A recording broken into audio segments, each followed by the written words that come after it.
이 예적금은 말할 것도 없고 부동산, 주식 등 대부분의 재테크 수단에서 낮은 수익률이 지속되면서 원금 보장과 높은 수익률을 미끼로 돈을 끌어모으는 금융사기가 기승을 부리고 있습니다. 금융사기 업체들은 돈을 모아 투자를 하는 대신 나중에 가입한 투자자의 돈으로 먼저 가입한 투자자의 수익을 보장하는 돌려막기 수법을 쓰고 있어 투자자들의 피해가 우려됩니다. 보도국 정훈규 기자와 함께 최근 금융사기에 대한 자세한 얘기 나눠보겠습니다. 안녕하십니까? 네, 안녕하십니까? 네, 이 업계에서는요, 이 금융사기 업체들이 끌어도온 돈만 최소 10조 원이 넘을 것이라고 보고 있는데요. 이렇게 막대한 자금을 끌어모을 수 있었던 이유는 뭔가요? 네, 기준금리가 연 1.5%까지 떨어져 정상적인 금융투자로는 수익을 내기 어려워지면서 투자자들이 높은 수익률을 내세운 금융사기 업체들에 쉽게 유혹을 느끼게 된 것입니다. 금감원에 따르면 실제 2011년 48개에 불과했던 유사수신 업체는 지난해 115개까지 늘어났습니다. 또 최근 금융사기 업체들은 어떻게든 자신들을 해외와 연관짓거나 유명하지만 일반인이 접근하기 어려운 상품을 주로 미끼로 내세우고 있어서 소비자들이 사기임을 알아차리기 힘든 특징이 있습니다. 네, 정훈 기자, 해외와 연관을 짓거나 아니면 어려운 상품을 내세운다고 하셨는데요. 이게 구체적으로 어떤 것인지 설명을 좀 해주시죠. 네, 최근 금융사기 업체들은 투자자들의 신뢰를 높이기 위해서 자신들을 글로벌 투자회사의 한국 지부라고 포장해서 소개를 하고 있는데요. 이렇게 글로벌 투자 회사인 것처럼 겉모습을 꾸민 다음 어디선가 이름은 들어봤지만 접근이 어려운 상품을 내세워 투자자들을 모집하고 있습니다. 대표적인 사례가 가상화폐나 FX 마진 거래인데요. 가상화폐 업체인 힉스코인의 경우 공산당이 세운 중국 국영기업 안난그룹이 힉스코인을 발행하고 있다며 자신들이 한국 지부임을 내세웠습니다.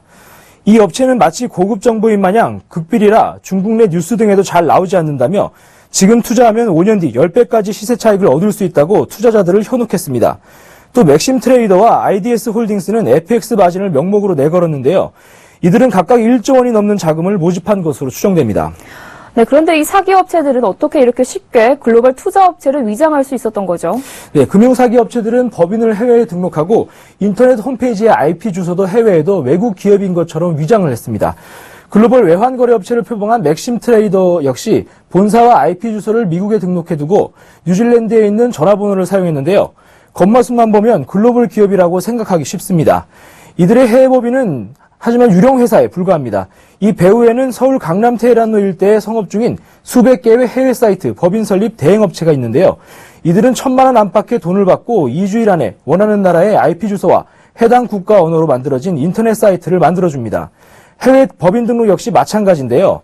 번역 행정사나 관련 컨설팅 전문업체 등에 의뢰하면 500만 원 정도의 비용으로 미국 현지에 등록된 법인을 설립할 수 있습니다.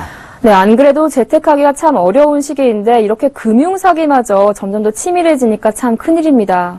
이 금융당국에서는 이 투자자들을 보호하기 위한 어떤 대책 마련 중인가요? 네, 우선 금융감독원과 한국은행 등은 금융사기를 파악할 수 있는 능력은 있지만 당장 손을 쓸 방법이 없습니다.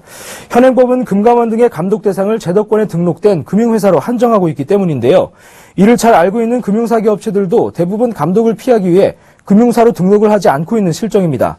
금감원이 동원할 수 있는 최후의 수단은 유사수신 행위의 규제에 관한 법 적용인데요. 이마저도 금감원의 감독 권한이 없어 처벌에 적극적으로 나서기가 힘든 상황입니다. 결국 피해자가 경찰에 신고해야 수사가 시작되지만 이마저도 쉽지 않은데요. 대부분 형식상 법인이 해외에 있기 때문에 수사상 접근이 어렵습니다. 또 수사에 나서더라도 사기업체가 고소인에게 원금을 돌려주고 고소를 취하시켜 수사가 중단되는 경우도 있습니다. 당장 할 수 있는 일이 없기 때문에 금감원은 금융회사로 등록되지 않고 원금 또는 그 이상의 수익을 보장하는 것은 어떤 경우라도 불법이라고 투자자들에게 주의를 당부하고 있는 상황입니다. 네, 당장은 투자자들 스스로가 주의를 하는 수밖에 없을 것 같습니다. 선물 투자 또 해외 본사 등 금융 사기 업체들의 수법을 평소에 숙지하는 것이 중요할 것 같습니다. 지금까지 보도국 정훈규 기자와 함께했습니다. 오늘 말씀 잘 들었습니다. 고맙습니다. 네, 감사합니다.